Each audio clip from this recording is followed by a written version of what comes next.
जी अस्सलाम वालेकुम व्यूअर्स, मैं हूं जुनेद इकबाल और आप देख रहे हैं JIT। व्यूअर्स, आज हमारे साथ जो मेहमान हैं फॉर्मर टेस्ट क्रिकेटर जनाब सरफराज नवाज साहब, और इनका सबसे बड़ा जो मलका रहा है ये मुजिद थे रिवर्स स्विंग के, और इन्होंने बड़ी माशाल्लाह बेतहाशा मकबूलियत पाई और हमारे मतलब सुपरस्टार। तो आज हमारे शामिल गुफ्तगू होंगे, आइए इनसे बात करते हैं। जी अस्सलाम वालेकुम सरफराज साहब। वालेकुम सलाम जुनेद भाई, थैंक यू। क्या हाल चाल है सरफराज भाई? ठीक ठाक हैं, खैरियत से हैं? बस ये लंदन में बैठे हैं, 7वां महीना जा रहा है, घर के जी। अंदर ही है। कोरोना की प्रॉब्लम यहाँ अब बहुत ज्यादा शुरू हो गई है जी। हाँ जी, वो दोबारा अब कोई इसी तरह अलार्मिंग सिचुएशन बन रही है, अल्लाह खैर ही करे। और आप चूंकि बड़े कीमती आदमी हैं, आप तो ख़ास अपना ख्याल रखा करें और बाहर निकलने से बिल्कुल इज्तनाब ही करें। तो अच्छा सरफराज भाई, मुल्की यहाँ पे सूरत हाल के हवाले से आपसे बड़ा दिल चाह रहा था, तो बहरहाल आपसे रब्ता हुआ है। और सवाल ये है कि ये जो आजकल यहाँ पे खिचड़ी एक पक रही है, ये PDM so called Pakistan democratic movement, और ये जहाँ भी गए हैं कोई एक नया ही एक शुरली छोड़ते गए हैं। गुजरांवाला में गए तो इन्होंने कहा कि जनाब फ़ौज मुजरम है। कराची पहुँचे हैं तो हमारी ज़ुबान के बारे में कोई थोड़ा बहुत मुगलज़ात कहने शुरू कर दी है, अपनी नापसंदीदगी का इजहार किया। फिर कल ये क्वेटा गए हैं, तो क्वेटा में भी कोई नए उकदे खुलने को मिले हैं, मतलब कि कहा कि जी बलूचिस्तान को एक अलहदा सूबा होना चाहिए, को खुद मुख्तारी की बातें कर रहे हैं उनकी। यहाँ तक कि एक साहब ने तो ये भी कह दिया कि पाक अफगान जो बाढ़ है इसको भी उखाड़ फेंकना चाहिए। और इसी तरह ही CPAC की मुखालफत भी हुई है इसी दौरान इन जलसों में। तो क्या ये अब क्या इस तरह क्या हुकूमत को क्या ये मतलब डेंट डालेंगे? दूसरी एक और चीज़, एक बड़ी अहम बात है जो मैं बड़ा हैरान हूं कि हुकूमती सतह पर और इवन हमारी इस्टेब्लिशमेंट, हमारी फौज पर भी कोई रिबटल नहीं आया, कोई इसका जवाबी कोई ऐसा कोई काउंटर नैरेटिव नहीं आया। जो लोग ये कहते फिर रहे हैं, और मैं समझता हूं कि ये कहीं नुकसानदेह ना हो हमारी स्टेट के लिए, हुकूमत के लिए। क्या कहते हैं आप? देखें, सबसे पहले तो जो फौज की आपने बात की है, क्योंकि फौज जो है ये मुल्क की सलामती है और इसके ऊपर तो कोई कंप्रोमाइज होना नहीं चाहिए। बिल्कुल लेकिन सही। फौज ने भी कुछ गलतियां की हैं। उसमें आप ये देखें कि prime minister of Pakistan Imran Khan ने एक वाहियात फौज के खिलाफ बयान दिया है। उसने कहा जी कि ख्वाजा आसफ हार रहा था और उसको जिता दिया गया। ये देखें, प्राइम मिनिस्टर, जिस फौज ने इसको प्राइम मिनिस्टर बनाया और अपोजिशन कहती है कि ये मनूवरिंग करके इसको अपना लेके आए हैं। उसके बाद दूसरा बयान देख रहे हैं इजाजुल हक के बेटे में, जो फौजी है, फौजी का बेटा है। उसने भी ये कहा कि ख्वाजा आसिफ 10,000 5,000 वोटों से हार रहा था। तो उसने फिर फोन किया अपना ये आर्मी चीफ को, तो कि मैं 5,000 से हार रहा हूँ, मुझे जिताएं। तो उसको जिता दिया गया। अब ये क्वेश्चन मार्क जो है बाजवा साहब के ऊपर, उनको कौम को जवाब देना चाहिए कि ये क्या बात सच है नहीं है। इसके ऊपर खामोशी से बैठे हुए हैं, तो ये तो फिर बातें जो जलसे जुलूस होंगे उसमें निकलेंगी और आम आदमी के दिमाग में चीज ये बैठ जाएगी कि फौज वाकई मनूवर करके इलेक्शन को ये करती है अपना फिक्स। उसके बाद आप देख लें जो जनरल बे के बयान आते हैं IGI में कि मैंने पाँच पाँच पैसे बांटे, और इजाजुल हक का फिर बयान एक दो हफ्ते पहले कि जी मेरे घर 5 लाख रुपया छोड़ गए थे और मेरी वालदा ने कहा कि ये फौज को वापस करके आओ। तो ये सारी चीजें अब जो निकली हैं, उसके बाद मैं जो बड़ा हुआ हूँ, जो देखता आया हूँ, एक मेरा अपना इलेक्शन था जिसमें मुझे 27,000 वोट मिले हाँ जी, सेकेंड 88 हाईएस्ट लाहौर 88 को। का इलेक्शन था, तो बिल्कुल। 88 में तो उसमें मुझे अपना 18,000 वोट से जीता हुआ ऐलान हुआ। और 4 घंटे बाद मैं जुलूस लेके इलाके में फिर रहा था, तो पता चला 400 वोट से हार गया हूँ। तो इस तरह की जो चीजें हो रही हैं, और उसके बाद एक इलेक्शन में मियाँ नवाज शरीफ को 2/3 मेजोरिटी दे दी। और ये इमरान खान जो आया है, ये देखें, जहांगीर तरीन ने इंग्लैंड आने से पहले एक बयान दिया था कि जो ये इलेक्शन है और इससे पहला इलेक्शन, उसने कहा हमारे वोट ही नहीं कुछ ज्यादा थे, ये तो पाक फौज ने हमें वोट ज्यादा डलवा के तो पिछले इलेक्शन में भी हमारी साख बनाई।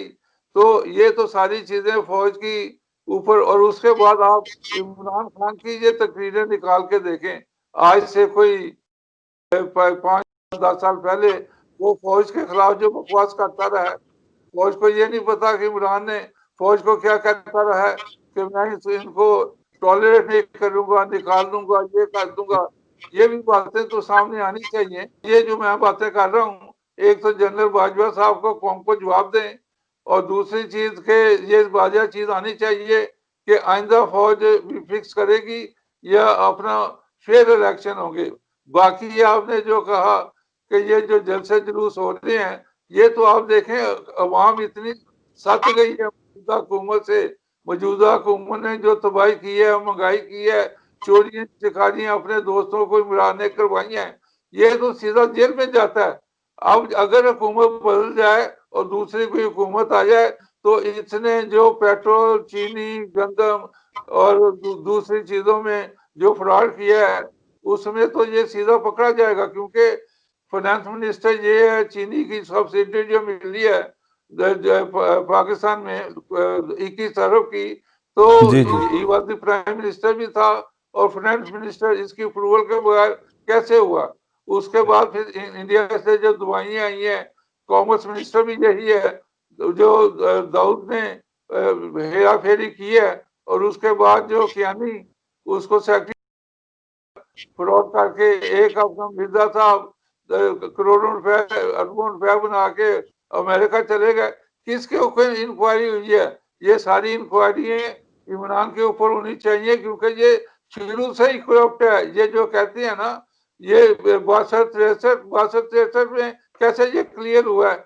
इसकी एक तो औलाद फिर रही है लंदन में, और उसके बाद ये 62-63 में इसके ऊपर जनाई इंसान है, बहन इसकी चोर निकली है जो पैसे ले गई इसके वो शौकत खानम से। उसके बाद बाप इसका डिसमिस हुआ करप्शन के ऊपर। 1300 आदमी जो भुट्टो साहब ने निकाले थे, इस father Ikramullah Niazi one of them.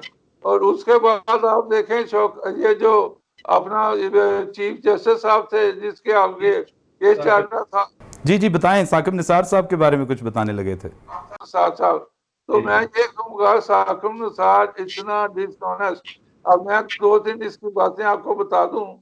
एक तो सूरत रियाज देखें, 1,000 अरब रुपया देने को तैयार था, तो इसने 450 अरब लिए, बाकी पता नहीं इसने कहाँ भेजे हैं, क्या हुआ है। किस पे 1,000 अरब कहाँ देना था? कराची का जो इशू बना हुआ था ना, हाँ ठीक है, कराची का, ठीक। ने कहा था कि मैं 1,000 अरब दे देता हूँ, इसको रेगुलाइज कर दें। इसने आखिर में 450 अरब लेके उसको क्लियर कर दिया। उसके बाद कन्वेंशन सेंटर देख लें, वो 8-9 साल से केस चल रहा था सीडीए का, और कोई उसको क्लियर नहीं किया। और इसने आके लास्ट 1-2 दिन जाते हुए इसने क्लियर कर दिया। उसमें आप देखें किस किन की जायदादें हैं, और उसके बाद इसको क्या मिला ये अल्लाह जानता है। उसके बाद सबसे बड़ा जो मामला नवाज शरीफ और इमरान खान का केस, अब इमरान खान के पास जितनी जायदादें हैं वो क्लियर नहीं कर सकता। ये मैं जब मुझे बुला लेते ना नवाज शरीफ साहब, तो मैं इसको पूछता कि 96 में मैं जब बेनजीर का एडवाइजर था, तो मैं इसकी करप्शन मुझे जरदारी साहब ने और बेनजीर के बुला के कहा कि इसको हैंडल करें। तो मैंने जब इसको हैंडल किया, तो इसने अपना लिखा अपना ये इनकम टैक्स में के साथ इसके पास प्लॉट है लाहौर में, अपना ठोकर न्याज बेग पे, वेस्टवुड सोसाइटी में, मियाँ चन्नू में इसके आपने जमीन दी हुई है। इसका एक फ्लैट था डिप्लोमेट एनक्लेव में, और 18 लाख रुपया कैश, और एक सुजुकी कार थी, कहता चोरी हो गई है। तो ये और लंदन वाला फ्लैट इसने डिक्लेयर नहीं किया था, वो हमें सबको पता था कि है। वो बाद में फिर इनकम टैक्स ने लिखा, तो उसके बाद हुकूमत खत्म हुई। अब उसके बाद देखें जो इसका लंदन वाला फ्लैट है उसकी मॉर्गेज, ये बहुत बड़ा क्वेश्चन है कि उसकी 92 में ये रिटायर हुआ है। उसके बाद जो 2003 में इसने फ्लैट भेजा है 7,15,000 पाउंड का, और उससे उससे पहले जो जब 84 में इसने खरीदा था, तो 92 से लेके 2003 तक इसने वो मॉर्गेज कहाँ से दी, कहाँ से पैसा आया, ना इसका कोई कारखाना, ना नौकरी, ना कुछ। ये जो कहता है ना कि मैं कमेंट्री करके करोड़ों रुपया लेता हूँ, चाहे किस दुनिया से इसको करोड़ रुपए मिले हैं।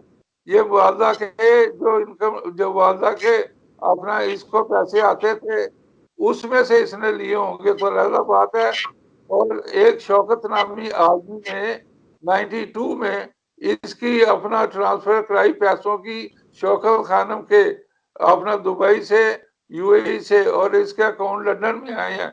वो इंक्वायरी करके मेरे सामने आ, ये साकिब निसार ने किसके कहने पे इसको क्लियर किया। ये आप जरूर साकिब निसार को सामने लाएं कि ये जो नवाज शरीफ को हर चीज को गलत और इसको ठीक, यहाँ कौन सा इन्फ्लुएंस था कि इमरान खान को ठीक लाना है। और उसके बाद ये कहता है कि मैंने बीबी से कोई पैसा नहीं लिया। अब आप देखें ये जमीन जो बेनामी ली गई, ये बेनामी जमीन अपना साकिब निसार ने कैसे क्लियर कर दी। कोई उसके अता पता ही नहीं है कि बेनामी जमीन कैसे क्लियर हो गई। ये तो बहुत बड़ा जुर्म है। तो इस तरह ये उसके ऊपर फिर मकान बने हैं, ये हुआ। तो मैंने ये सारी चीजें बताई हैं। तो इसके ऊपर तो बहुत जो अपना इलेक्शन कमीशन है उसको पता होना चाहिए था कि इसकी औलाद है और नाजायज औलाद है, तो कैसे इसको क्लियर कर दिया। क्या पाकिस्तान में नाजायज औलाद रखने वाला अपना बासठ क्लियर कर सकता है?